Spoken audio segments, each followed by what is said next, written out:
రెండవ సమూయేలు గ్రంథం 6వ అధ్యాయం 11వ వచనం. యెహోవా మందస్సు 3 నెలలు గిత్తీయుడకు ఓబేదెదోము ఉండగా ఓబేదెదోము అతని ఇంటి వారందరినీ ఆశీర్వదించెను. సౌలు జీవిత కాలంలో ఎప్పుడు కూడా తనను ఇంతగా దీవించిన దేవుని గురించి, దేవుని మందస్సు గురించి, దేవుని మందిరము గురించి ఆలోచన చేయలేదు. కానీ దావీదు రాజైన తర్వాత దేవుని మందస్సును గురించి, మందిరము గురించి ఆలోచన చేయడం ప్రారంభించాడు. ఎందుకంటే దావీదు భక్తి కలిగిన వాడు. అతడు ఎందుకని దీవించబడ్డాడో, ఏ స్థితిలో నుండి ఆశీర్వదించబడ్డాడో మెళకువ కలిగిన వాడు. అందుకని దావీదు విజయోత్సవాలతో దేవుని మందస్సాన్ని తన రాజ్యంలోనికి తీసుకురావాలని సన్నాహాలు చేశాడు. ఏం చేశాడయ్యా ఆయన అంటే, కొత్త ఎద్దుల బండిని ఒకటి తయారు చేసి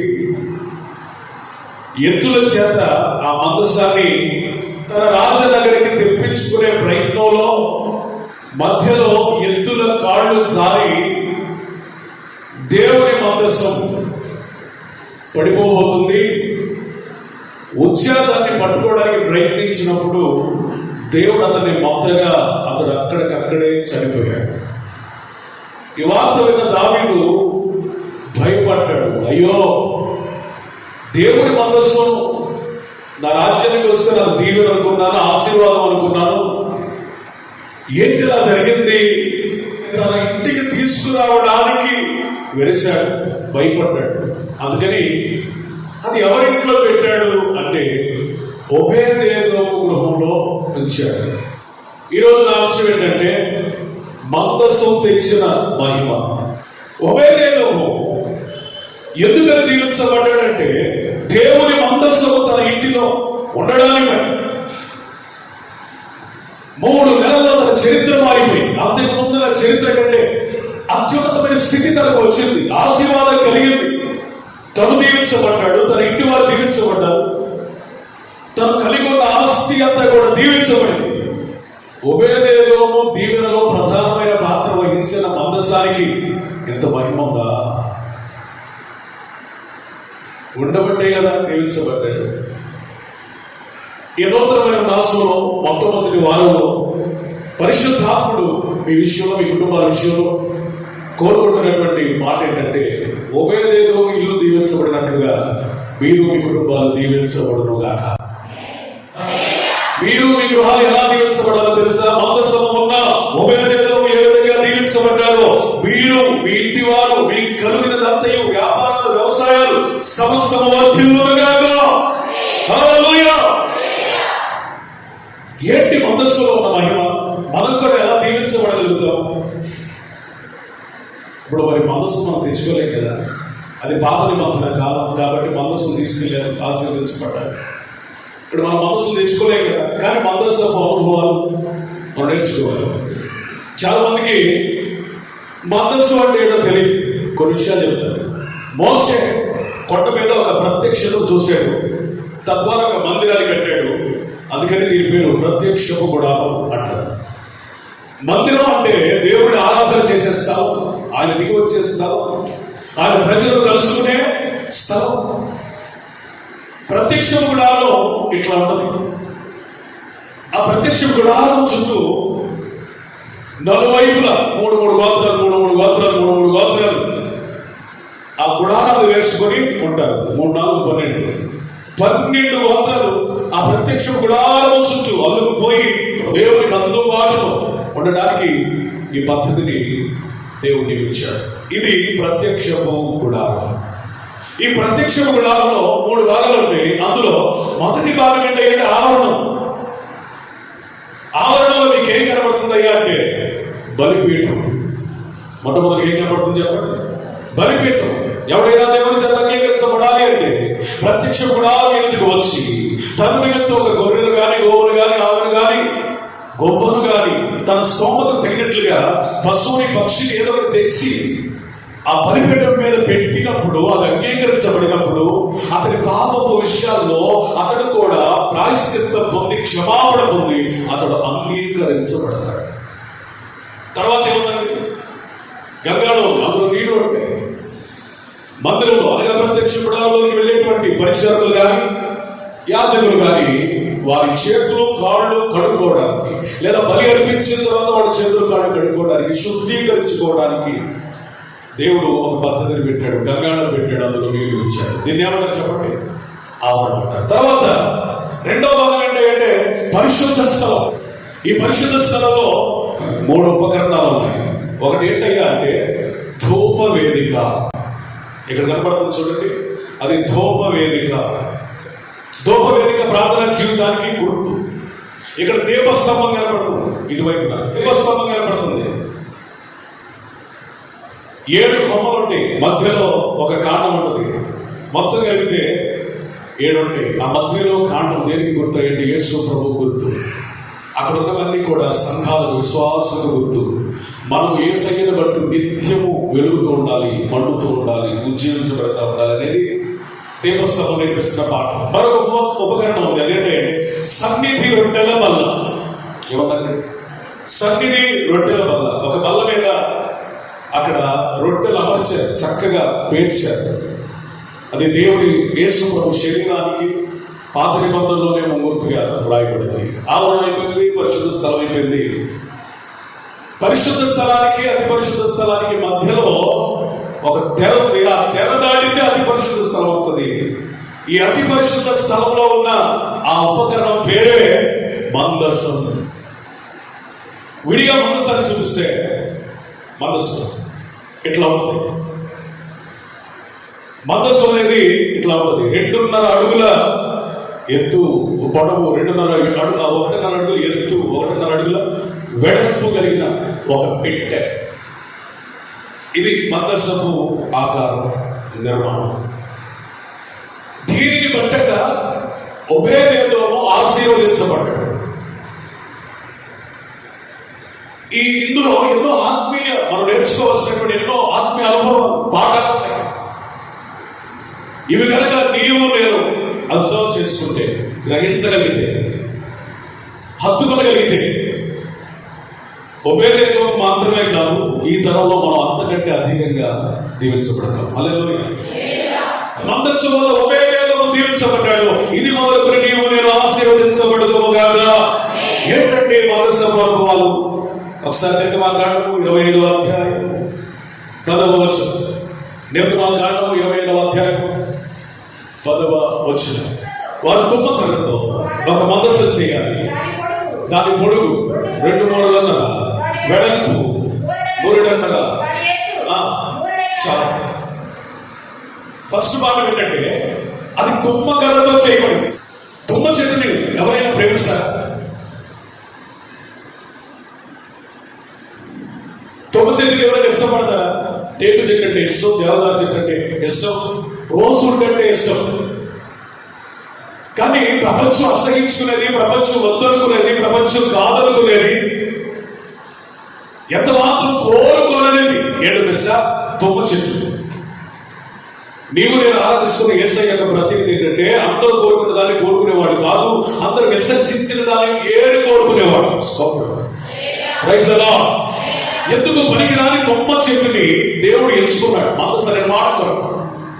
తుమ్మ చెట్టు అంటే నల్లగా, బెరడుతో, అందమో ఆకర్షణ లేకుండా, ముళ్ళ చేత, వంకరగా, అంటే ఒక చెక్క పని చేయడానికి ఏమాత్రం అనువు కాని ఒక చెట్టుని, ఒక దేవుడి మందిరంలో ఉండదగిన ఉపకరణానికి ఏమాత్రం పనికి రాని చెక్క ఇది. అయినా దేవుడు దానిని తన మందిర ఉపకరణము కొరకు వినియోగించుకోవడానికి ఇష్టపడ్డాడు. ముళ్ళు తీసేశాడు, బెరడు తీసేశాడు, నొంపు చేసేశాడు. అక్కడ చదివిన రీతిగా 2.5 అడుగులు పొడవు చేసి, 1 అడుగున్నర వెడల్పు చేసి, మరొక అడుగున్నర ఎత్తు పెట్టి ఒక పెట్టెను తయారు చేశాడు. పెట్టెను తయారు చేయడం మాత్రమే కాదు, అందులో మోషేకి దేవుడే దేవదూతలే స్వయంగా ఇచ్చినటువంటి 10 ఆజ్ఞల పలకలు ఉంచాడు. అంత మాత్రమే కాదు, ఇశ్రాయేలీయుల్ని పోషించిన మన్నా కలిగిన బంగారు పాత్రని పెట్టాడు. అంత మాత్రమే కాదు, అహరోను సిగిరించిన కర్రని పెట్టాడు. అంత మాత్రమే కాదు, ఈ తుమ్మ చెక్క మీద బంగారమును పొదిగి దాని రూపురేఖలన్నింటినీ కూడా మార్చేశాడు. యేసయ్య స్తోత్రం చెబుతారు, స్తోత్రం చెబుతారు.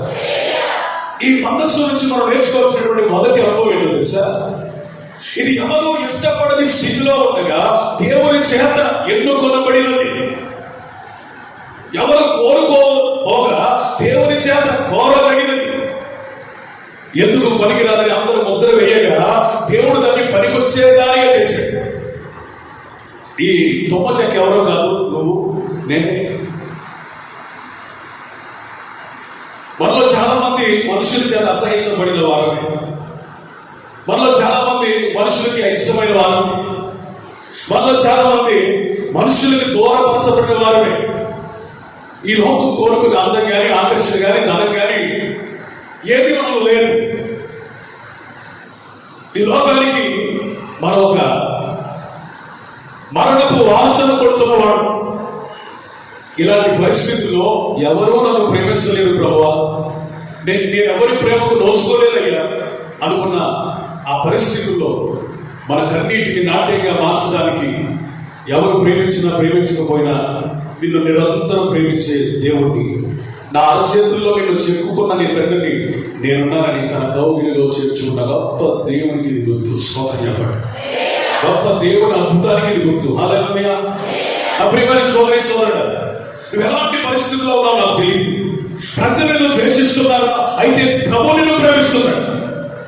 ప్రజలు నిన్ను వద్దనుకుంటున్నారా? ప్రభు నిన్ను కావాలనుకుంటున్నాడు.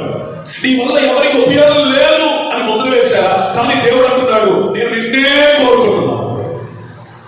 నీ జీవితం ద్వారా ఎవరికి ప్రయోజనం లేదు అని కృంగిపోతున్నావా, కూలిపోతున్నావా, ఒక మూలానికి త్రోసివేయబడ్డావా? దేవుడు అంటున్నాడు, పనికి రాని వారిని ప్రయోజనకరమైన పాత్రలుగా చేయటం దేవుని ప్రత్యేకత. ఒక ఇంటిలో డస్ట్బిన్ ఉంటుంది, కానీ దేవుని ఇంటిలో డస్ట్బిన్ ఉండదు. అంటే అర్థం ఏంటో తెలుసా? దేవుని ఇంటిలోనికి వచ్చిన వాడు చెత్తగా ఉన్నాడు, కానీ ప్రయోజనకరమైన పాత్రగా మలచబడతాడు. పనికిరాని ఎన్నో మన ఇళ్లలో వేయడానికి మన ఇంటి మూల, గది మూల, ఇంటి బయట ఒక చెత్త ఉంటుంది, ఒక డస్ట్బిన్ ఉంటుంది. మీకు ఒక అద్భుతమైన మాట చెప్పాలి, దేవుని ఇంటిలో డస్ట్బిన్ లేదు. స్తోత్రం. వ్యర్థమైన వాళ్ళు ఇక్కడ ఎవరు లేరు. అందరూ కూడా దేవుని చేత ఒక ఉపకరణముగా తయారు చేయబడవలసిన వారు. అందరూ కూడా దేవుని చేత ఎన్నుకొనబడిన వారే. మనందరినీ కూడా దేవుడు కోరుకున్నాడు. ఆయన కనుక మనల్ని కోరుకోకపోతే ఇక్కడ నువ్వు కానీ నేను కానీ ఏమాత్రం ఉండేవాళ్ళం కాదు. ఆయన మనల్ని ఎన్నుకున్నందుకు, కోరుకున్నందుకు, తయారు చేసినందుకు చేతులెత్తి బిగ్గరగా స్తోత్రం చెప్పండి. స్తోత్రం. హల్లెలూయా. మొట్టమొదటి పాఠం ఏంటో తెలుసా? ఎంత ప్రేమించాడు కదా, ఎంత ఆశీర్వదించాడు కదా, ఎంత అందంగా మార్చాడు కదా, ఎంత ఆకర్షణీయంగా చేశాడు కదా, ఎంత ఉపయుక్తమైన పాత్రగా మార్చాడు కదా. అరణ్యంలో ఉన్న నిన్ను ఆయన మందిరపు అనుభవాల దగ్గరికి సమీపంగా చేశాడు కదా. ఇప్పుడు నీ స్థితిని నువ్వు మర్చిపోకూడదు. మనస్సు నుంచి నేర్చుకోవాల్సిన మొట్టమొదటి పాఠం ఏంటంటే కృతజ్ఞత కలిగి ఉండాలి.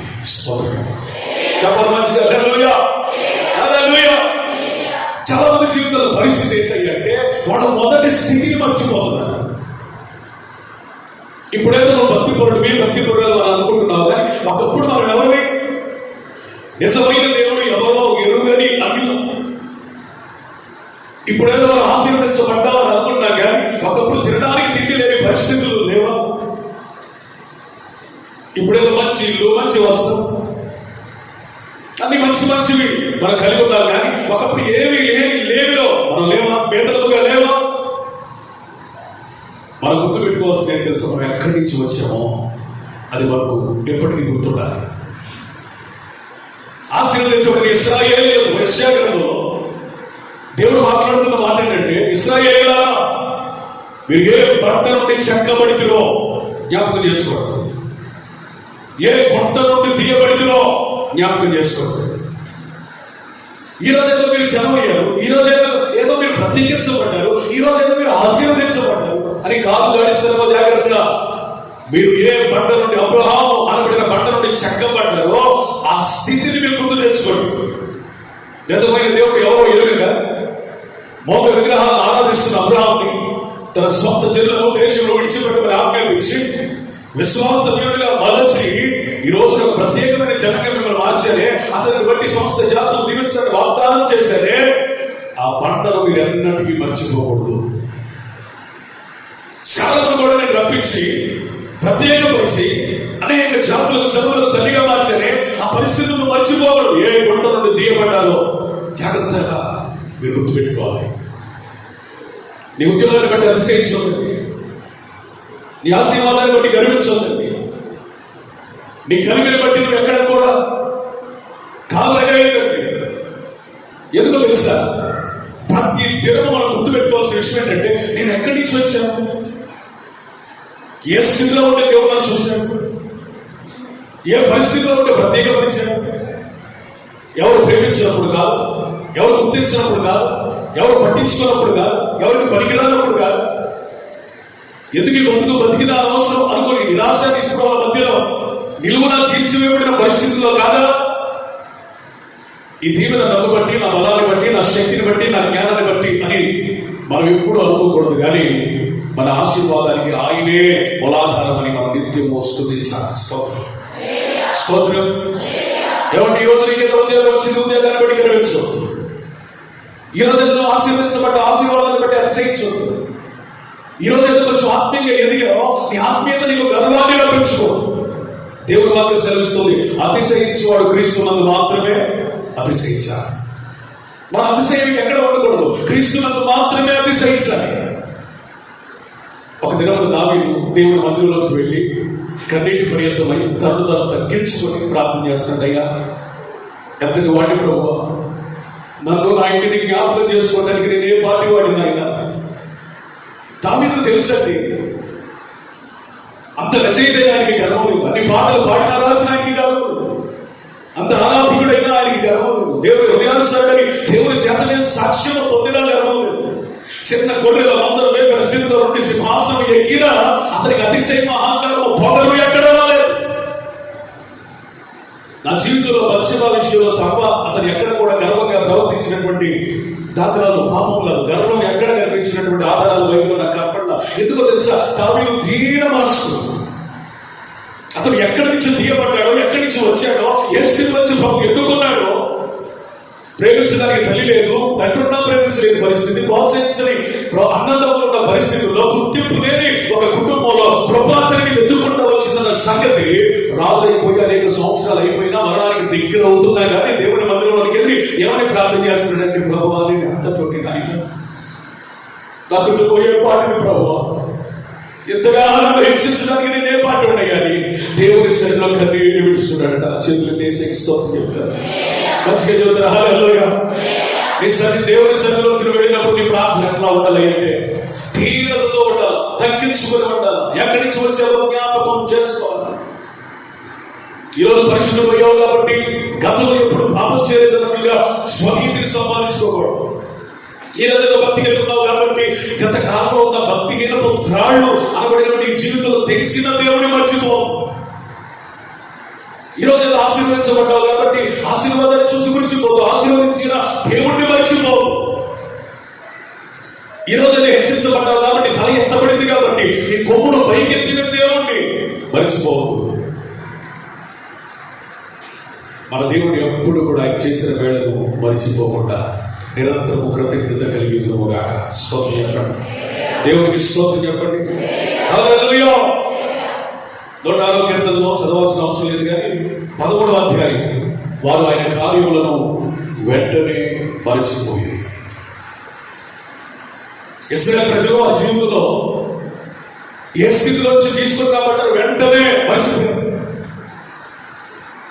బానిస సంఖ్యల మధ్య ఉన్న ఇశ్రాయేలు మూలులను కన్నీరు చూసిన దేవుడు వారిని జ్ఞాపకం చేసుకుని మోషే అనే రక్షకుడిని పుట్టించి వారిని నడిపించడానికి దైవజనుడిని తయారు చేసి పంపించి ఎర్ర సముద్రం దాటించి 6 నెలల మీద నడిపించి పగల మేఘస్తంభంగా రాత్రి అగ్నిస్తంభంగా ఉండి నడిపించి ప్రతి దినము మన్నాతో పోషిస్తూ మండలం నుండి నీటిని రప్పించి సముద్రం అంతా సమృద్ధి అయిన నీటిని రప్పించి ఎవరి మాంసం కావాలంటే తూర్పు గాలి చేత పూరేళ్లను ఒప్పించి ఎంతలా దీవించి ఆశీర్వదించిన దేవుడి కార్యాలట వారు వెంటనే మర్చిపోయారు.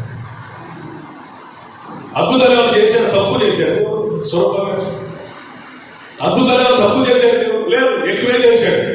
కొంతమంది జీవితంలో ఏమీ లేనప్పుడు అయ్యా నీవెదుకు నీవు కాక ఎవరున్నారయ్యా అంటారు. కానీ హెచ్చించబడిన తర్వాత, దీవించబడిన తర్వాత వారికి ఎన్ని అద్భుతాలు చేస్తున్నా అది ఆలో ఏం చేశాడే దేవుడు అంటారు.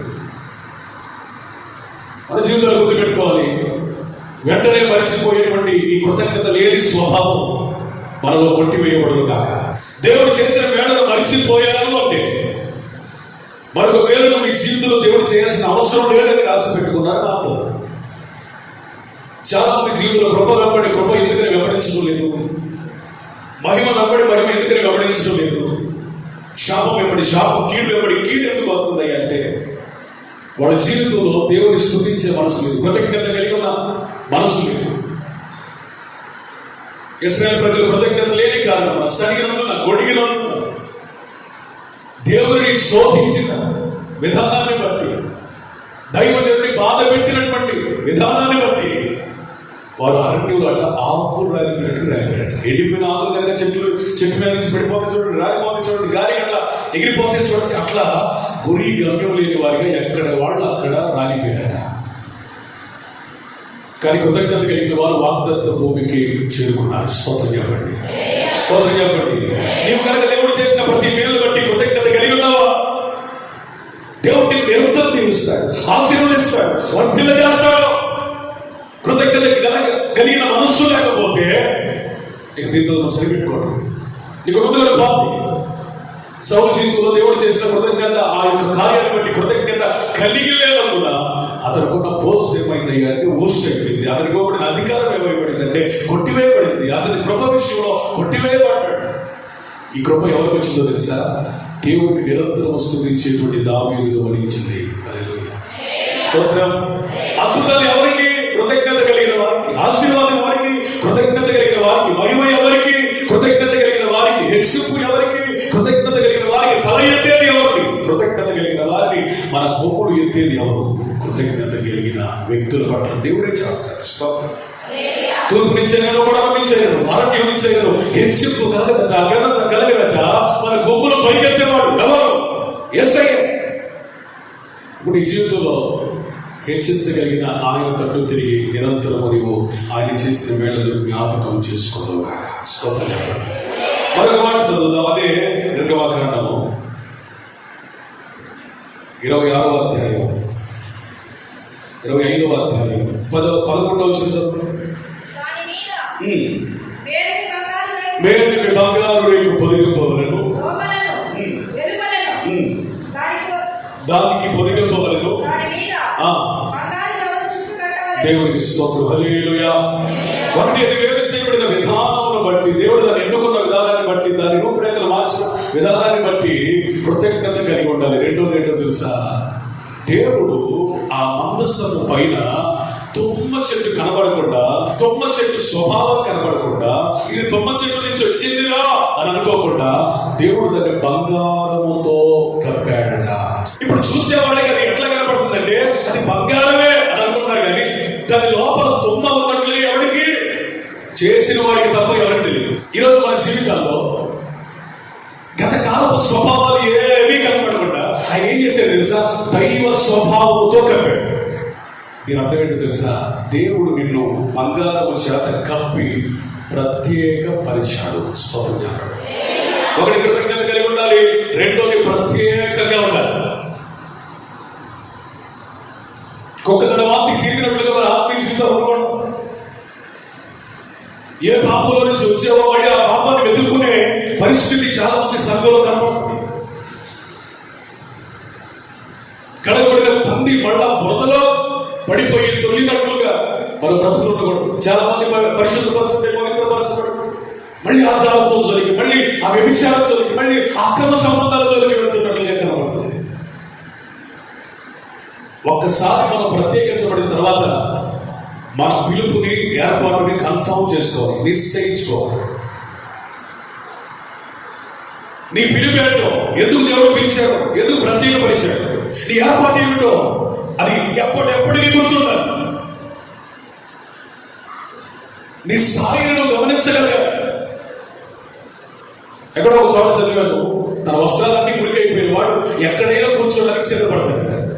వస్త్రాలన్నీ పాడైపోతాయి, ఎక్కడ కూర్చోడానికి వాడు సిద్ధపడతాడంట. రోడ్డు మీద కూర్చోడానికి సిద్ధపడతాడు, తాగుబోతులతో తిరగడానికి సిద్ధపడతాడు. ఎందుకంటే వాడి వస్త్రాలే మలినమైపోయాయి కదా. దేవుని రక్తం చేత కడగబడిన నీవు, పరిశుద్ధపరచబడిన నీవు ప్రత్యేకమైన వ్యక్తివని, ఆ స్థితిని, ఆ కృపను కాపాడుకోలేని పరిస్థితుల్లో తిరిగి నీ వస్త్రాలన్నీ మురుగు చేసుకుంటే లోకంతో చాలా స్వేచ్ఛగా, సిగ్గు లేకుండా, సిగ్గు విడిచి తిరగడానికి నీకేమాత్రం భయం ఉండదు. మీ అందరికీ చేతులకి చెప్పిన మాట ఏంటంటే, మీరు ప్రత్యేకమైన వ్యక్తులని, మీ డిగ్నిటీని మీరు కాపాడుకోండి, మీ హోదాని మీరు కాపాడుకోండి, మీ హోదాని మీరు కాపాడుకోండి, మీ స్థాయి మీరు అర్థం చేసుకోండి. డబ్బు కాదు మన స్థాయి, ఆస్తులు కాదు మన స్థాయి, రక్త సంబంధాలు కాదు మన స్థాయి, ఇవేనే మన పరిస్థితులు కాదు. మన స్థాయి ఏంటో తెలుసా? దేవుడు 2024 సంవత్సరాల క్రితం తన కుమారుడు, సొంత కుమారుడైన యేసు క్రీస్తుని బట్టి మనల్ని కడిగి, పవిత్రపరిచి, పరిశుద్ధపరిచి, జగత్తు పునాది వేయబడక మునిపే మనల్ని ఏర్పాటు చేసుకున్నాడు. మనం ఒక ప్రత్యేకించబడిన వారు. స్తోత్రం. ఎవరిని ముందుగా నిర్ణయించడం, ఏదో తల్లిదండ్రి కలిస్తే పుట్టిన వ్యక్తులను అనుకున్నామంటే నువ్వు పొరపాటు పడినట్టే. మనం ముందుగా నిర్ణయించబడిన వారు.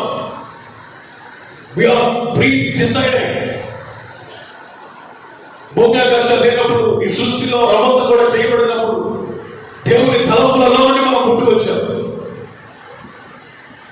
ఎంత నిత్య సంకల్పంలో పాత్రధారులుగా ఉన్న మనం ఎంత ఖచ్చితంగా బ్రతకాలి, ఎంత చక్కగా బ్రతకాలి, ఎంత ప్రత్యేకంగా బ్రతకాలి. ఈరోజు చాలా మంది వాళ్ళ డిగ్నిటీని కోల్పోతున్నారు. డిగ్నిటీ అంటే గర్వం కాదు, డిగ్నిటీ అంటే లోపడిన మనస్సు కాదు, డిగ్నిటీ అంటే నీకు ఇవ్వబడిన పరిశుద్ధతను హుందాగా కాపాడుకోవాలి.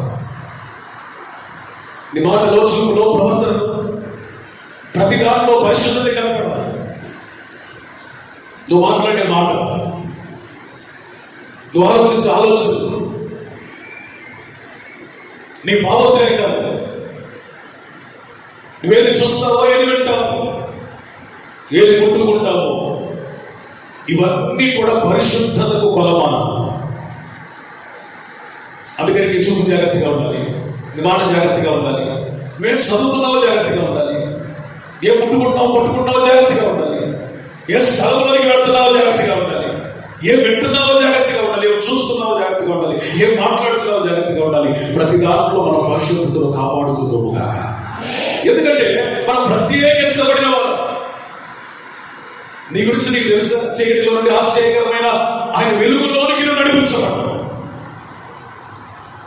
ఒకప్పుడు నీ ఉనికి చీకటిలో, కానీ ఇప్పుడు జ్యోతిర్మయుడైన యేసయ్య సన్నిధిలో, అంటే నువ్వు ప్రత్యేకించబడ్డావు.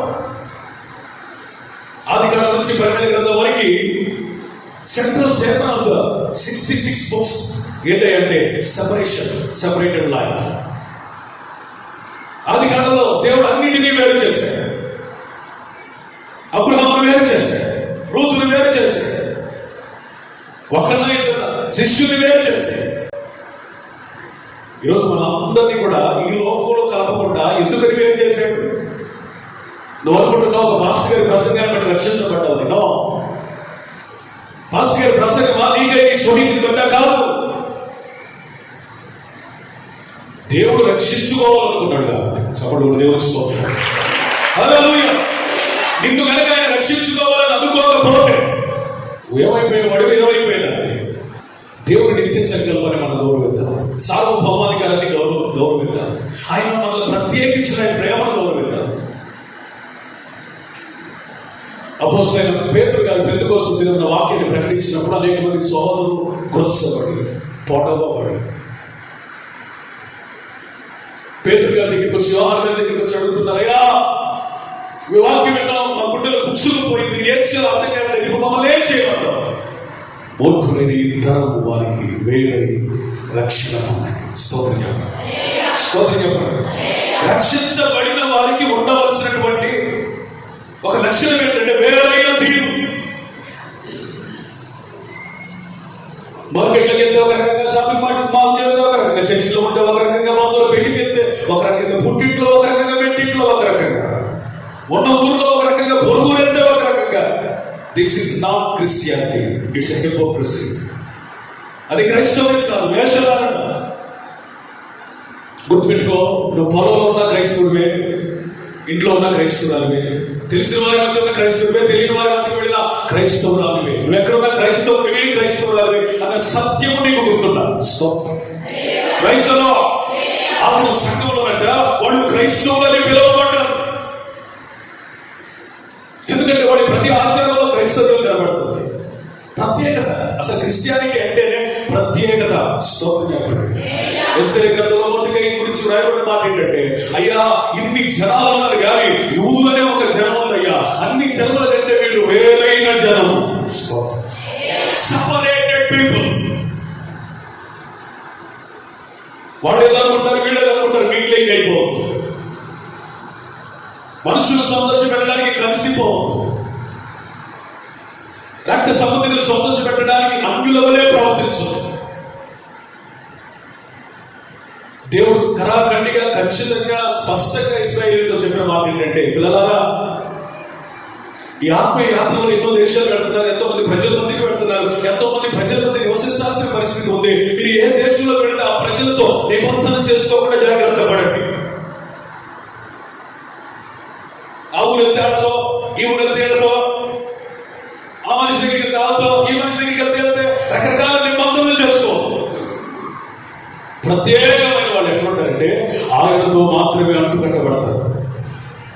మనుషులు బట్టి కాదు, ప్రాంతాలను బట్టి కాదు, ఆచారాలను బట్టి కాదు, నీ భక్తి ఆధారపడవలసింది.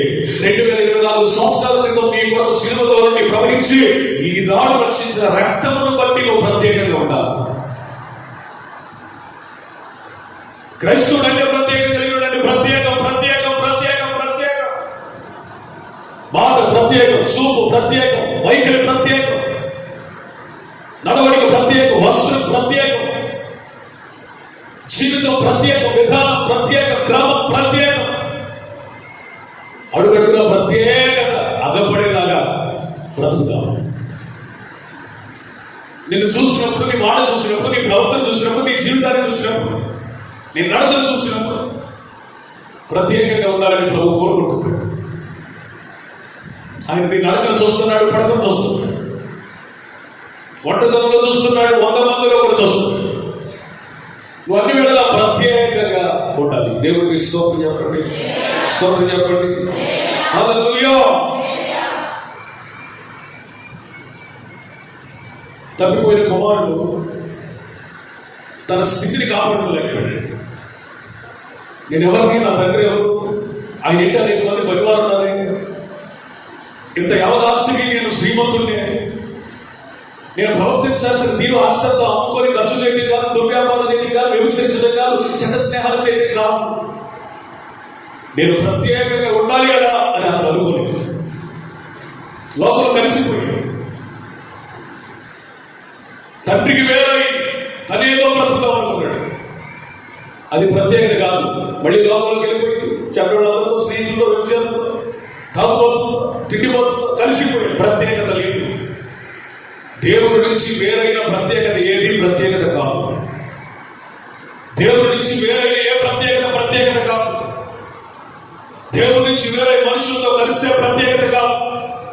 మనుషులతో వేరే దేవుడితో కలుసుకుంటే ప్రత్యేకత. స్తోత్రం చెప్పు, స్తోత్రం.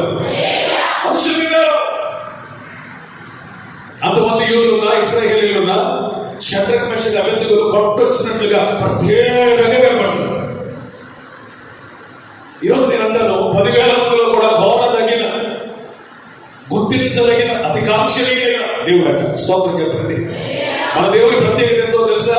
10,000 మంది మధ్యలో కూడా సునాయాసంగా, అవలేలగా, సులభంగా గుర్తించగలిగిన మహిమాన్వితుడు. అంత ప్రత్యేకత కలిగిన ఆయన. ఎంత ప్రత్యేకత కలిగిన దేవుడిని మనం ఎంత ప్రత్యేకత కలిగి జీవించాలి, ఆరాధన చేయాలి. అగ్నిలో ఆహుతి అవడానికి సిద్ధపడ్డారు కానీ వారి ప్రత్యేక జీవితాన్ని మాత్రం కడ వరకు కాపాడుకున్న రోషము కలిగిన దేవుడి బిడ్డలు. ఈరోజు నీ జీవితంలో ఆస్తులు కోల్పో, ఐశ్వర్యాలు కోల్పో, మనుషులు కోల్పో, నీ స్థితిని కోల్పో, కానీ నీ ప్రత్యేకత మాత్రం నువ్వే. నువ్వు ఎన్నటన్నిటికీ ఒక ప్రత్యేకమైన వ్యక్తిగా ఉండాలని పరిశుద్ధాత్ముడు కోరుకుంటున్నాడు. నేను ప్రత్యేకపరిచిన ఆయన రక్తం అండి, నేను ప్రత్యేకపరిచిన ఆయన త్యాగం అండి, నేను ప్రత్యేకపరిచిన ఆయన శిలువ యాగం అండి, నేను ప్రత్యేకపరిచిన ఆయన శ్రమలండి. ఆయన నిన్ను ప్రత్యేకపరుచుకోవడానికి తనను తాను బలిగా అర్పించుకున్నాడు. తన సొంత కుమారుడిని ఎరగొట్టాడు, నాగగొట్టాడు. 2024 సంవత్సరాల క్రితం యేసు ప్రభు శిలువలో పడిన వేదన, కర్షణ, కన్నీరు నాగటి చాడవలే తన శరీరమును దుండించుకున్న తీరు తెలుగు. అడుగడుగున రక్త శక్తిమైన ఆయన దేహం ఎప్పటి వరకు మనల్ని ప్రత్యేకపరుచుకుంటూ వచ్చింది. నువ్వు ఎన్నటానికి ప్రత్యేకంగా ఉండాలని పరిశుద్ధాత్ముడు కోరుకుంటున్నాడు. పాత బుద్ధులు పోవు, కొంతమందికి ఆ ప్రాచీన స్వభావాలు పోవు, ఆ రోత బుద్ధులు పోవు, ఆ పనికి మాలిన నిష్ప్రయోజనమైన నిర్జీవ క్రియలు చావు. మందిరంలో ఉంటారు కానీ మందిర పనుకోవాలి, నేర్చుకో. వాళ్ళకి ఎప్పుడు ఆ బాధనే గుర్తు వస్తుంది. అంత రక్షించాలి ప్రత్యేక పరిస్థితి. దైవికమైన మార్గంలో నడుస్తున్న ఇశ్రాయేలుకి పదే పదే ఏం గుర్తు వస్తుంది అంటే ఐగుప్తు. ఏం గుర్తు వస్తున్నాయి అంటే అక్కడ తిండి. ఏం గుర్తు వస్తున్నాయి అంటే అక్కడ సమాధులు.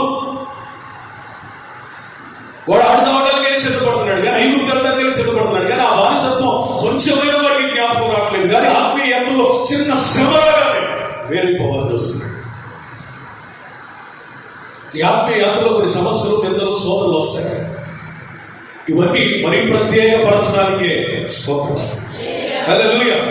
నువ్వు చెక్కబడేది మరీ ప్రత్యేకపరచడానికే. ఒక శిల్పకారుడు తన స్నేహితుడు తీసుకొని మార్కెట్ నుంచి ఒక వీధిలో కూడా తన ఇంటికి వెళ్తున్నాడు.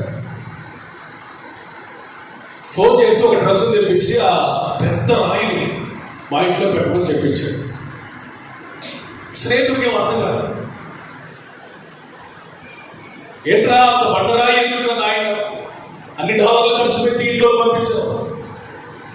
ఒక వారం తర్వాత వచ్చి మాట్లాడాడు.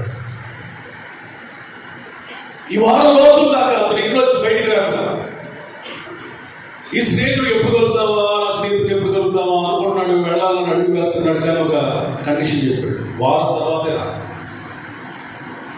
వారం తర్వాత అతను తలుపు తెరచి చూడగా వారి ఇంటి బయట ప్రత్యేకంగా ఒక అందమైన శిల్పం కనబడింది. స్తోత్రం చెప్పండి, స్తోత్రం చెప్పండి.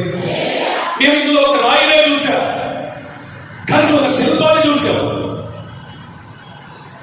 నువ్వు లోకంలో బ్రతకడానికే నువ్వు చూసుకుంటున్నావు. లోకంలో నిన్ను సంతోషపెట్టుకోవడానికి చూస్తున్నావు. లోకంలో ఉన్న మనిషిగా నువ్వు చూసుకుంటున్నావు. నువ్వు లోకానికి సంబంధించిన వ్యక్తిగా నిన్ను నువ్వు చూసుకుంటున్నావు. కానీ మన దేవుడు చాలా గొప్పడు. నువ్వు చూసినట్టుగా ఆయన నిన్ను చూస్తే నీ బతుకు ఎందుకు పనికిరాదు. నీలో ఒక ప్రత్యేకమైన వ్యక్తిని కోరుకుంటున్నాడు. నీలో ఒక ప్రత్యేకమైన వ్యక్తిని చెప్పుకుంటున్నాడు. నిన్ను ప్రత్యేకపరిచే క్రమంలో శ్రమ పెడతాడండి, నిందకు అప్పగిస్తాడండి, ప్రత్యేకపరిచే క్రమంలో ఒంటరిని చేస్తాడండి, ప్రత్యేకపరిచే క్రమంలో కొడతాడండి, ప్రత్యేకపరిచే క్రమంలో గాయం చేస్తాడండి, ప్రత్యేకపరిచే క్రమంలో నిన్ను అవమానాలకు అప్పగిస్తాడు. గుర్తుపెట్టుకో, ప్రతి అవమానం నీ సంపూర్ణత కొరకే, ప్రతి నింద నీ నిర్మాణం కొరకే, ప్రతి వెలివేత నీ విలువ కొరకే, ప్రతి దెబ్బ నీ రూపు కొరకే. స్తోత్రం, హల్లెలూయా, హల్లెలూయా. చెక్కబడుతున్నప్పుడు గుర్తు పెట్టుకోవాలి, నేను స్పెషల్ గా, నేను ఒక ప్రత్యేకమైన వ్యక్తిని, అందుకే కాదున్నాడు. ఈరోజు చాలా మంది మనుషులు వెలివేశారు, మనుషులతో కలిసిపోయి ప్రత్యేకత లేకుండా మళ్ళీ లోపల కలుస్తున్నారు. ఒక మాట చెప్తున్నా, నిన్ను ఒక్కడిని చేసి ఒకదాన్ని చేసి 10 మంది శత్రువులుగా నేను భావిస్తున్నారంటే నిశ్చయంగా దేవుడిని తోడై ఉన్నాడు. నీ ఒంటరితనం వెనుకున్నటువంటి ఉద్దేశం ఏంటో తెలుసా? వెలివేయబడిన పరిస్థితి వెనుక ఉద్దేశం ఏంటో తెలుసా? దేవుడు నిన్ను దాస్తూ ప్రత్యేకమైన వ్యక్తిగా మనసు. ఎంత ప్రత్యేక పరిస్థితున్నా నీవు ఎన్నటన్నడుగు పరిశుద్ధంగా ప్రత్యేకంగా ఆయన కొరకు బ్రతుకుతావుగా. స్తోత్రం, స్తోత్రం చెప్పండి. నిర్గమాకాండము 26వ అధ్యాయం 34వ వచనం. చాలా అతి పరిశుద్ధ స్థలంలో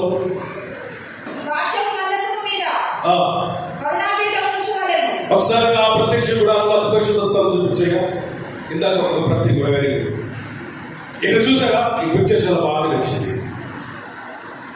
మందసు భవనంలో ఏం లేదు చెప్పండి, పరిశుద్ధ స్థలంలో లేదు. ఎక్కడుంది? నేర్చుకోవాల్సిన మొదటి అనుభవం ఏంటో తెలుసా? నువ్వు ఎక్కడి నుంచి వచ్చావో గుర్తు పెట్టుకుని కృతజ్ఞత కలిగి ఉండాలి. నీ ఏర్పాటును బట్టి, పిలుపును బట్టి ప్రత్యేకంగా జీవించాలి. మూడవది, నీ స్థలం ఆవరణం కాదు, నీ స్థలం పరిశుద్ధ స్థలం కాదు, నీ స్థలం ఏకంగా అతి పరిశుద్ధ స్థలం. చేతులెత్తి స్తోత్రం చెప్పండి. హల్లెలూయా. దేవుని మనసు నీకు అర్థమైతే ఆయన కోసం బ్రతకడానికి కొంచెం ప్రయత్నం చేస్తావు. పరిశుద్ధ స్థలమే సాధనమైన అతి పరిశుద్ధ స్థలం కావాలంటే ఇంకా పాపపు రొప్పిలో ఎందుకు వెళ్తున్నావు? మన దేవుడు కోరుకునేది పరిశుద్ధత కాదట, అతి పరిశుద్ధత. పరిశుద్ధ స్థలానికి అతి పరిశుద్ధ స్థలానికి ఒక తెర ఉంది. ఆ తెర దాటితే పాత నిబంధనలో అతి పరిశుద్ధ స్థలం ఏర్పాటు చేయబడింది. అక్కడ ఉన్న మనసు. ఈ పగటి వేళ దేవుడు నీతో మాట్లాడుతున్న మాట, ఈ మాట ఎంతమందికి వర్తిస్తుందో నాకు తెలియదు. కానీ ఎందుకని మాట చెప్పడానికి నాకు ధైర్యం చాలలేదంటే, పరిశుద్ధ స్థలంలో నుండి అతి పరిశుద్ధ స్థలంలోకి వెళదాం అని చెప్దామంటే నాకు ధైర్యం చాలలేదు. ఎందుకో తెలుసు, అనేక మంది ఇంకా పాపంలో నుండి పరిశుద్ధతకు రావట్లేదు.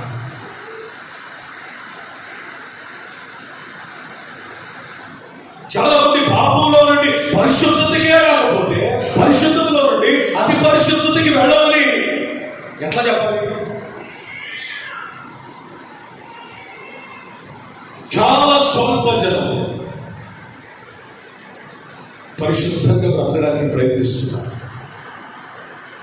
అనేకులు పరిశుద్ధత గురించి కొంచెమైన తీవ్రత లేని దౌర్భాగ్యమైన పాపపు స్థితిలో, వ్యభిచారంలో, జాగ్రత్తలో, పనికిమాలిన క్రియలో, వ్యర్థమైనటువంటి జీవితాన్ని జీవిస్తున్నారు. దేవుడు నీతో మాట్లాడుతున్న మాట, పరిశుద్ధత చాలదు అంటే మనం రోషం తెచ్చుకోవాలి. ఇంకా నువ్వు పాపంలో బ్రతుకుతూ ఎంతకాలం బ్రతుకుతూ బురదల నుంచి బయటికి రా, పాపల నుంచి బయటికి రా, పరిశుద్ధంగా జీవించడానికి ప్రయత్నించు, పోరాడు. ఒక వ్యక్తి పరిశుద్ధ కొరకు ఎంత పోరాడాలంటేనట, రక్తము కారునంతగా పోరాడేవాడు. రక్తం కారుతుండగానే లక్ష్యం పెట్టడం. ఎందుకో తెలుసా? అతడు చావైనా బ్రతుకైనా మొత్తానికి పోరాడాలి. రక్తం కాగినా పర్వాలేదు, ప్రాణం పోయినా పర్వాలేదు. పరిశుద్ధత గురించిన తీవ్రత మనకి ఏ స్థాయిలో ఉండాలంటే రక్తము కారునంతగా. ఎఫెసీ 4 పరిశుద్ధులు సంపూర్ణులైనట్లు. చాలండి, ఈ ఒక మాట కోసం చదివించారు. పరిశుద్ధులు ఏమవ్వాలంట? దేవుడి చిత్తం సంపూర్ణులవ్వాలి. ఎబ్రీ పత్రిక 6వ అధ్యాయం 2వ వచనం చివరి మాట, సంపూర్ణుల మగుటకు సాగిపోతాం. ఎందుకని నీ కొరకు శిలువ వేయబడ్డాడు? ఎందుకని తనను తాను నీ కొరకు అప్పగించుకున్నాడు? ఎందుకని దేవుడు తన అద్వితీయ కుమారుడైన యేసుని శ్రమలకు అప్పగించాడు? ఒకటే రీజన్, నిన్ను పరిశుద్ధతలో నుండి నిర్దోషత్వానికి, నిర్దోషంలో నుండి మహిమ కలిగిన సంఘముగా, లోపము లేని సంఘముగా, కలలో కలవరాలలో సైతం పాపము చేయి పరిపూర్ణతలోనికి మనం రావాలని పరిశుద్ధాత్ముడు కోరుకుంటున్నాడు. ఊహలో సైతం పాపము చేయని ఒక ప్రతిష్టలోనికి రావాలని పరిశుద్ధాత్ముడు కోరుకుంటున్నాడు. యేసు ప్రభు కల్వరి శిలువలో మాటలన్నీ చెప్పి ముగించి ఆయన తన ఆత్మను తండ్రికి అప్పగించుకున్న తర్వాత దేవాలయపు తెర పై నుంచి కిందకు చిరిగిందట. దేవాలయం తెర పై నుంచి కిందకి చిరిగిందట. ఆవరణం దాటిన తర్వాత పరిశుద్ధ స్థలం, పరిశుద్ధ స్థలం తర్వాత అతి పరిశుద్ధ స్థలం. ఈ అతి పరిశుద్ధ స్థలానికి పరిశుద్ధ స్థలానికి మధ్యలో ప్రత్యక్ష గుడారం ఏముంది? తెర. యేసుక్రీస్తు శిలువ యాగం ద్వారా, ఆయన చనిపోవడం ద్వారా అతి పరిశుద్ధ స్థలానికి పరిశుద్ధ స్థలానికి మధ్య ఉన్న తెర ఏమైపోయింది? చిరిగిపోయింది. అంటే అర్థం ఏంటో తెలుసా? ఇక పరిశుద్ధత వేరు, అతి పరిశుద్ధత వేరు కాదు. లేకపోతే పరిశుద్ధతతో సరిపెట్టుకోవడం కాదు, సంఘము అతి పరిశుద్ధతలోనికి రావాలి ఏకంగా అనడానికి సాదృశ్యంగా అనేది తెరను చింపివేశారు. స్తోత్రం చెప్పండి, స్తోత్రం చెప్పండి. ఈ గుర్తు మనకేం చూపిస్తుంది అంటే పరిశుద్ధంగా జీవించడానికి సరిపెట్టుకోవద్దు. మనం ఎక్కడి దాకా వెళ్ళాలి? అతి పరిశుద్ధతలోనికి. ఆ తెర మందం ఎంతో తెలుసా? 4 నుంచి 5 అంగుళాలట. బైబిల్ పండిత అభిప్రాయం ప్రకారం ఆ తెర మందం ఎంత అంటే 5 అంగుళాలు, 4 నుంచి 5 అంగుళాలు. ఈ 5 అంగుళాలు తెర కూడా యేసు ప్రభు సిలువ వేయబడిన తర్వాత అడ్డంగా నిలువుగా పై నుంచి కింద దాకా చీలిపోయింది. ఆ చీల్చబడిన తెరలో నుండి మనం అతి పరిశుద్ధ స్థలంలోనికి ప్రవేశించడానికి యోగ్యతను, కృపను పొందాం. స్తోత్రం చెప్పండి, స్తోత్రం చెప్పండి. మహాపరిశుద్ధ స్థలములో చేర్చెను మన యేసయ్య రక్తము. మహాపరిశుద్ధ స్థలములో చేర్చెను మన యేసయ్య రక్తము. మన ప్రధాన యాజకుడు మనకంటే ముందుగా వెళ్ళేను. ఇప్పుడు మన ప్రధాన యాజకుడు ఎక్కడికి వెళ్ళాడు? మహాపరిశుద్ధ స్థలంలోనికి తెరను చీల్చి మనకంటే ముందుగా వెళ్ళిపోయాడు. అంటే అర్థం ఏంటి తెలుసా? నేనే మార్గం, సత్యం, జీవం అని చెప్పిన దేవుడు ఆ తెరను చీల్చడం ద్వారా ఆయనే తన శిలువ యాగమనబడిన మార్గం ద్వారా మనం అందరినీ కూడా పరిశుద్ధ స్థలం నుండి అతి పరిశుద్ధ స్థలంలోనికి తీసుకువెళ్ళడానికి సిద్ధపరుస్తున్నాడు. చెప్పండి కూడా దేవుని స్తోత్రం. హల్లెలూయా. మన ప్రధాన యాజకుడు మనకంటే ముందుగా వెళ్ళాడు. దీని అర్థం ఏంటో తెలుసా? ఆయన వెళ్ళాడు, మనం కూడా వెళ్ళాలి. హల్లెలూయా. నీకు ఒక డౌట్ రావచ్చు, పరిశుద్ధంగా బ్రతకడమే కష్టమైపోతుంది కదండి పాస్టర్ గారు, అతి పరిశుద్ధంలో నేను ఎలా వెళ్ళగలనండి అని ఒక సగటు క్రైస్తవుడు దేవుడి కొరకు రోషంగా బ్రతకాలనుకున్నవాడు అనుకుంటాడు. మిగిలిన వాళ్ళు అనుకోరు. వాళ్ళకి పరిశుద్ధం చెప్తున్న మాట ఏంటో తెలుసా? నిన్ను లోకంలో వేరుపరిచి పరిశుద్ధ పరిచిన వాడు నిన్ను అతి పరిశుద్ధంలో కూడా నడిపించినకు 2024 సంవత్సరాల క్రితమే నీ కొరకు తెరను చీల్చిన వాడు. స్తోత్రం, స్తోత్రం. చిరిగిపోయిన తెర ద్వారా ఎక్కడికి వెళ్ళిపోతాం? ఇప్పుడు అతి పరిశుద్ధతలోని. హల్లెలూయా. ఆ తెర దేవాలయంలో కనబడుతున్న 3-4 అంగుళాల తెర కాదు. ఆ తెర యేసుక్రీస్తు శరీరం అనబడిన తెర. ఇప్పుడు మనందరూ ధైర్యం పొందారంటే తెలుసా? పాపాన్ని జయించడమే కష్టం అనుకుంటున్న నాకు ఆయన శరీరం అనబడిన తెర చేర్చబడింది కాబట్టి పరిపూర్ణుడు అవటం సులభమే. స్తోత్రం చెప్పండి. నా మాటలు ఎంతమంది కాబోతుంది? హల్లెలూయా, హల్లెలూయా. లోకంలో నుండి వేరై పరిశుద్ధపరచబడటమే కష్టం కదా అయ్యా అనుకుంటున్న నీ ఆత్మీయ అపరిపక్వతకి పరిశుద్ధాత్ముడు ఇస్తున్నటువంటి సమాధానం ఏంటంటే ఇప్పుడు కాదు, లేకపోతే ఎప్పుడో చేస్తానని ఆయన చెప్పట్లేదు. 2024 సంవత్సరాల క్రితమే శరీరంలో తెరను చీల్చాడు కాబట్టి ఖచ్చితంగా నువ్వు పరిపూర్ణుడు కాదు. ఈ నిరీక్షణతో భక్తి చేయి,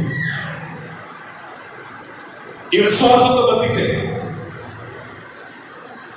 అతి పరిశుద్ధంలోకి వెళ్ళడానికి నీ శక్తి, భక్తి కారణం, నీ నిగ్రహమా కారణం, నీ శరీర సంబంధమైన స్వయిత కారణం, నిన్ను నువ్వు అణుచుకోవడమా కారణం? కాదు కాదు కాదు కాదు. నీ కొరకు చేర్చబడిన యేసయ్య శరీరం అనబడిన తెర. స్తోత్రం, స్తోత్రం.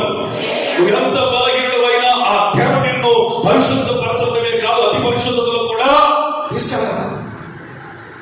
ఒకసారి మన కొరకు చేర్చబడిన తెరను బట్టి చేతులెత్తి స్తోత్రం చెప్పండి, స్తోత్రం చెప్పండి. విరవబడిన రొట్టె నేర్పిస్తున్న పాఠం ఏంటో తెలుసా? పరిశుద్ధపరచబడ్డావు కాబట్టి ఇక్కడ దాకా వచ్చావు. ఇక్కడ దాకా వచ్చావు కాబట్టి ఖచ్చితంగా ఆ రొట్టె నువ్వు తీసుకుంటున్నప్పుడు నువ్వు పరిపూర్ణుడు అవుతావు. నిర్గమకాండం 25వ అధ్యాయం 22వ వచనం. శాసనము గల స్తోత్రం. ఏ మనసు, ఏ మనసు? మందసం అంటే కృతజ్ఞత కలిగి ఉండడం, మందసం అంటే ప్రత్యేకంగా జీవించడం, మందసం అంటే అతి పరిశుద్ధంలోకి నడిపించబడటం, మందసం అంటే ప్రార్థనా జీవితం, మందసం అంటే వాక్యము కలిగి ఉండడం, శాసనములు కలిగిన మందసం. పుట్టి మందసం. ఏ మనసు? స్తోత్రం. దేవుని వాక్యం గురించి ఒక 5 అనుభవాలు చెప్తారు. వాక్యాన్ని వినండి, ఎక్కువగా వినండి, బాగా వినండి. వాక్యపు అనుభవాల్లో శాసనం కలిగిన మనస్సు అనుభవం తెలుసా? ఎక్కువగా వినండి, వాక్యం వినండి. మీకు ఒక ఉదాహరణ చెప్తాను. సమూయేలు గ్రంథంలో సమూయేలు దేవుని మందిరంలో మందసమునకు సమీపంగా ఆయన గడుపుతున్నప్పుడు దేవుడు సమూయేలుతో మాట్లాడుతున్నాడు. స్తోత్రం చెప్తారు, స్తోత్రం చెప్తారు. అంటే మందసం అంటే అర్థం ఏంటో తెలుసా? దేవుని మాట వినేస్తాం. చాలా మంది కూడా దేవుని మాట మాట్లాడలేదు, మాట్లాడేటప్పుడు ఏదైపోతే ఎట్లా మాట్లాడకపోతే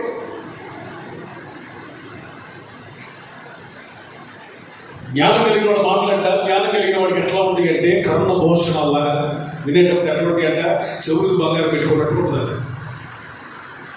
నువ్వు కనుక దైవికమైన వ్యక్తి అయితే దైవజనులు మాట్లాడుతుండగా ప్రతి మాట నువ్వు గట్టిగా పట్టుకుంటే ఆ విన్న వాక్యం నేను విశ్వాసంలోకి నడిపిస్తుంది. వినిన సమూయేలు చెప్పే స్థాయిలోకి ఎదగగలిగాడు. స్తోత్రం. నేను ఈరోజు మీకు ప్రకటిస్తున్నానంటే రాత్రి పాస్టర్ అయిపోయి వేదిక ఎక్కి ప్రసంగాలు చెప్పట్లా. మీ ఎదుట నిలబడడానికి ముందు అనేక సంవత్సరాలు దేవుని వాక్యమును వినే అనుభవంలో కూడా నన్ను నడిపించాడు. వినే అనుభవంలో ఎవరైతే వాక్యాన్ని ఎక్కువగా వింటారో దేవుడు వారిని బోధకులుగా మారుస్తాడు, ప్రవక్తలుగా చేస్తాడు. వినుట వల్ల నీ విశ్వాసం పెరిగింది, వినుట వల్ల నీ పాండిత్యం అభివృద్ధి చెందింది, వినుట వల్ల నీ జ్ఞానం అధికమైంది, వినుట వలన నువ్వు ధైర్యపరచబడతావు. వాక్యంలో మొదటి అనుభవం తెలుసా? వినాలి. రెండోది చదవాలి, బైబిల్ చదవాలి. ఒకటి వినడం, రెండోది చదవాలి. జగన్ గ్రంథంలో ఆయన దేవుని పుస్తకాన్ని పూర్తిగా నవ్విలి మింగేసాడు. అంటే అక్కడ తెలుసు అంత ఇష్టంగా. కీర్తనకారుడు అంటే గ్రూపు మెదడు దొరికినట్లుగా ఉండగా అంటే తింటున్నాడు, వాక్యాన్ని తినాలి. తిన్న ఆహారం ఏ విధంగా లో కడుపులోనికి వెళ్ళిపోయి జీర్ణమైపోయి అది శరీరానికి బలం ఇస్తుందో, ఈ యొక్క వాక్యాన్ని మనం చదువుతూ ఉంటేనట అది లోపలికి వెళ్ళిపోయి మన ప్రాణాత్మ దేహంలో మూగలు కీళ్ళను అన్నిటిని స్పందిస్తూ మనకు నూతనమైన బలం ఇస్తాయి. వినాలి, చెప్పండి, చదవాలి. మూడోది ధ్యానించాలి. ధ్యానించిన వాళ్ళకి బాగా అర్థమయ్యే ఉదాహరణ గేదె చేసింది. గేదె లేకపోవడం బాగా తెలుసు, చూసిన వాళ్ళు కూడా బాగా తెలుసు. అది నవ్వుతూ కళ్ళు మూసుకుని నవ్వుతూనే ఉంటుంది, నడుములు వచ్చేదాకా నవ్వుతూనే ఉంటుంది. గడ్డిలాగా లేకుండా రసంలాగా కారేటట్టుగా నవ్వుతూనే ఉంటుంది. దానిని ధ్యానం చేయటం అంటారు. స్తోత్రం. ఎట్లా దాన్ని ధ్యానం చేయటం, నెమరు వేయటం. ఈరోజు మన జీవితంలో వాక్యపు విధానాల్లో కూడా ఎట్లుండాలంటే అంత బాగా ప్రతి పదాన్ని కూడా మనం చదవగలగాలి. స్తోత్రం. ప్రతి పదాన్ని కూడా మనం పట్టుకోగలగాలి. ఏదో 4 సంవత్సరం పూర్తి చేసాం అనుకోవడం కాదు, కానీ ప్రతి పదములో ఉంది. వినాలి, చదవాలి, ధ్యానించాలి. మూడోది బోధించాలి. తెలుగులాగా మీ పిల్లలకి మీరే సండే స్కూల్ టీచర్స్, అయ్యారా మీ పిల్లలకి మీరే పాస్టర్. మీ ఇంట్లో మీ పిల్లలకు బోధించాల్సిన బాధ్యత మీదే. ప్రయాణం చేస్తున్నప్పుడు, పడుకుంటున్నప్పుడు, నడుస్తున్నప్పుడు, కూర్చున్నప్పుడు అంట దేవుని ఆజ్ఞల గురించి మాట్లాడమని ద్వితీయోపదేశ కాలంలో మోషే గారు తన ప్రజలకు బోధ చేస్తున్నాడు. మనుషులు చూపించి మార్పులు చూపించి రెచ్చగొడతారు, కానీ వాక్యం చెప్పే తల్లిదండ్రులు.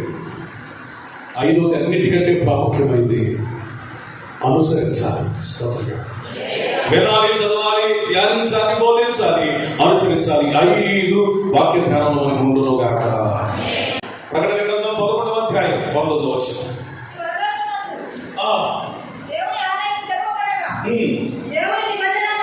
నిబంధన మందసం. స్తోత్రం చెప్పండి. ఏ మందసం? నిబంధన మందసం. ఈ మాటలోనే ఒక మాట కనపడుతుంది, నిబంధన. ఈ మనసు నుంచి మనం నేర్చుకోవాల్సిన మరొక పాఠం, 6వ పాఠం, నిబంధన మనం చేయాలి. నిబంధన అంటే అర్థం ఏంటో తెలుసా? అయ్యా నేను నీతో ఉంటానని నువ్వు చెప్పగలగాలి. ఆయన మనతో ఆల్రెడీ నిబంధన చేశాడు. నేను నీకు దేవుడిగా ఉంటాను. మనం కూడా ఏం చెప్పాలి? మేము నీకు ప్రజలుగా ఉంటాం. స్తోత్రం. దేవుడితో నువ్వు చేసుకోవాల్సిన నిబంధన ఏంటయ్యా అంటే ఎక్కడికి వెళ్ళినా, ఎక్కడున్నా, ఏ పరిస్థితిలో ఉన్నా, ఏ దేశంలో ఉన్నా మేము నీ ప్రజలుగానే ఉంటాం. నిబంధన. నీ కొరకే బ్రతుకుతాం. నిబంధన తీర్మానం, సమర్పణ. స్తోత్రం. నువ్వు ఎక్కడికి వెళ్ళినా నీ సమర్పణ కోల్పోకుండా ఉందోగాక, తీర్మానాల నుంచి బయటకు రాకుండా ఉందోగాక, నిబంధనల నుండి తప్పిపోకుండా ఉందోగాక. స్తోత్రం. బబులోను దేశం వెళ్ళిపోయి ఆహార విషయం నిబంధన కలిగి జీవించాడు, ప్రార్థన విషయంలో నిబంధన కలిగి జీవించాడు. దాన్ని ఆ నిబంధన ఎక్కడ దాన్ని తీసుకెళ్ళింది? సింహాసనం దాకా తీసుకెళ్ళింది. హల్లెలూయా. స్తోత్రం చెప్పండి. నిందల పాలై నిత్య నిబంధన నీతో చేసిన దాని ఏలుకు. మీ కుటుంబాలు, మీరు, మన సంఘం దీవించబడాలంటే మన నిబంధన కలిగిన జీవితాన్ని కలిగి ఉండాలి. స్తోత్రం. 132 కీర్తన 8వ వచనం. యెహోవా లెమ్ము బల సూచకమైన మందసముతో కూడా. మందసం ఏంటంటే బల సూచకమైన మందసం. చెప్పండి చెప్పండి. తెలుసు దేనికి సూచన? It's a symbol of God's strength. నీ బలం డబ్బులోనా? నీ బలం పదవులోనా?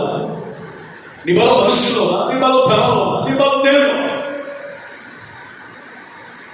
ఒక ఆయన తెలివిని బలం అనుకున్నాడు, తూలిపడ్డాడట.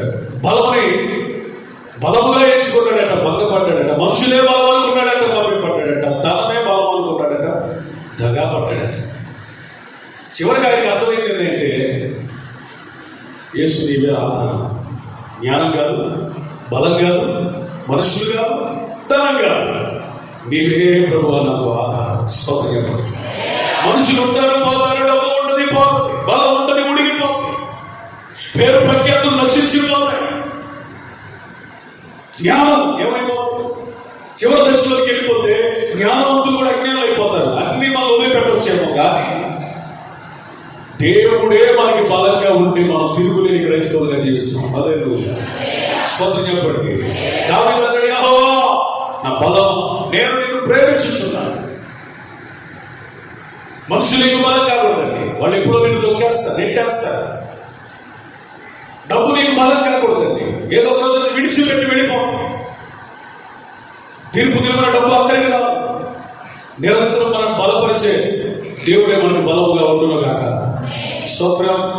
కొందరికి రథాలు బలం, మరి కొందరికి రౌతులు బలం అంట, కొందరికి చేతి పనులే బలం అంట, కొంతమంది వారి పెదవులే బలం అంట. దేవుడు అంట ఇర్మియా గ్రంథంలో రొట్టె అనే ఆధారం ఇశ్రాయేలు ప్రజలకి, అదే బలం. దేవుడు వాక్యం సెలవిస్తుంది, ఇదేది బలం కాదు నాయన, మన బలం ఆయనే. స్తోత్రం. స్తోత్రం చెప్పండి. మన బలం ఆయనే.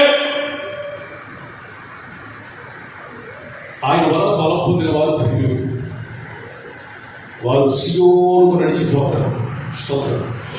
స్తోత్రం. ఎక్కడికి ఒకసారి మీరు కనుక కీర్తన 84:5 నుంచి చదివితే 5, 6, 7 వచనాల్లో ఈ మాటలు ఉంటాయి. కీర్తన 84, 5, 6, 7 వచనాలు ఉంటాయి. చదవమ్మా. స్తోత్రం. ప్రియములు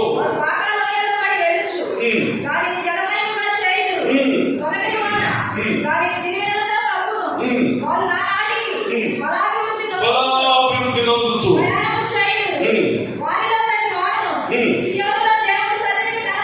చేతులెత్తి స్తోత్రం చెప్పాలి. హల్లెలూయా. ఏమంటే ప్రయాణం చేసే కొద్ది బలం తగ్గిద్దా పెరిగిద్దా? సర్వసాధారణం. ఏమి కదా, ప్రయాణం అధికమయ్యే కొద్ది బలం తగ్గిద్దా పెరిగిద్దా? తగ్గింది. కానీ దేవుని వలన బలం పొందిన వాళ్ళకట ప్రయాణం పెరిగే కొద్ది బలాభివృద్ధి పెరిగింది. ప్రయాసం పెరిగే కొద్ది బలం పెరిగింది. హల్లెలూయా.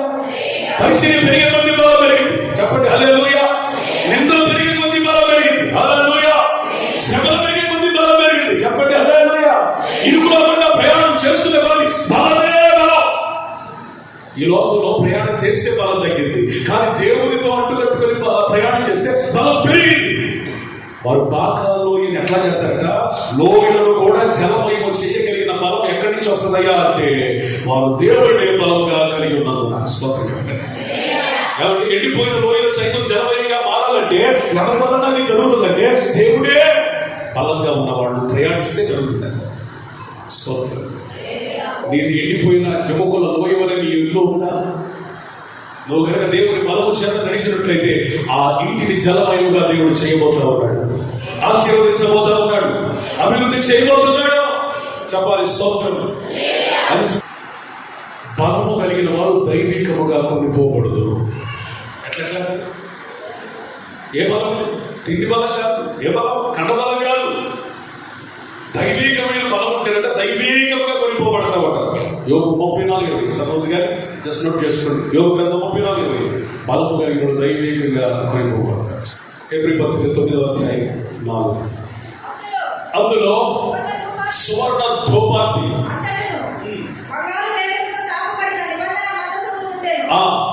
ఆ మందసంలో మన్నగల బంగారు పాత్ర, చిగురించిన ఆరోగ్య చేతి కర్ర. స్తోత్రం చెప్పండి. చివరి ఒక మాట చెప్పి ముగిద్దాం. ఆ పిక్చర్ చూపించాయా? ఆ మందస్సులో ఏమిటంటే దేవుని ధర్మశాస్త్రపు పలకలు, ఆజ్ఞల పలకలు. ఆరోగ్య చేతి కర్ర, చిగురించిన చేతి కర్ర. మూడోది మన్నా కలిగినటువంటి బంగారు పాత్ర. మందస్సులో మన్నా కలిగిన బంగారు పాత్ర. యువక మాట చెప్పి నేను ముగిస్తాను. ఇశ్రాయేలీయులు వారు పోషించబడడానికి ఒక పొలం వేశారా? నూనె ఏమన్నా కొన్నారా? పెనం ఏమన్నా పెట్టారా? రొట్టెలు ఏమన్నా చేసుకున్నారా? వాళ్ళు దేని చేత పోషించబడ్డారు? చెప్పండి. విశ్వాసమును బట్టి దేవుడిచ్చిన మన్నా చేత పోషించబడ్డారు. స్తోత్రం. మన్నా కలిగిన ఆ బంగారు పాత్ర దేనిని సూచిస్తుందంటే విశ్వాసం. 2 చిగురించిన అహరోను చేతికర్ర. ఎండిపోయిన చేతికర్ర చిగురించింది. నిరీక్షణ. నిబంధన పలకలు. 10 ఆజ్ఞలలో కేంద్రీకృతమైన ఒకటే ఒక ఆజ్ఞ, ప్రేమ. ఈ మందస్సులో ఉన్న మాట ఏంటి తెలుసా? విశ్వాసం, నిరీక్షణ, ప్రేమ. ఒకటి గుర్తుపెట్టుకో, నా పని అంతా అయిపోయింది, ఎవరు పోషిస్తారో ఏంటో అనుకోవద్దు. నీ వరకు రక్తం దాచిన దేవుడే ఆయన వచ్చేంత వరకు నేను పోషిస్తాను. చెప్పాల స్తోత్రం. నా డబ్బులు లేవు, ఏ పరిస్థితి అయితే నువ్వు అనుకోవద్దు, దేవుడే నిన్ను పోషిస్తాడు. హల్లెలూయా. It's faith. రెండోది తెలుసా? నిరీక్షణ. నా పని అయిపోయింది, ఇక నా పని అయిపోయింది అని అనుకోవద్దు. దేవుడు నిన్ను చిగురింపజేస్తాడు. నిరీక్షణ. హల్లెలూయా. నాకు ఆశీర్వాదం లేదు అని అనుకోవద్దు, ఆయన బ్లెస్ చేస్తాడు. నిరీక్షణ. హల్లెలూయా. ఈ భూమి మీద మాత్రమే నిరీక్షణ కాదు, మనకు ఒక నిరీక్షణ ఉంది, జీవము కలిగిన నిరీక్షణ. చిన్న చివరి మాట తెలుసా? ప్రేమ. దేవుడిని ప్రేమిద్దాం, మనుషులు ప్రేమిద్దాం. ఆ ప్రేమ లోకంలో పౌరులుగా మనం చేస్తాం. దేవుడి మాటలు గురించి ఆశీర్వదించును గాక.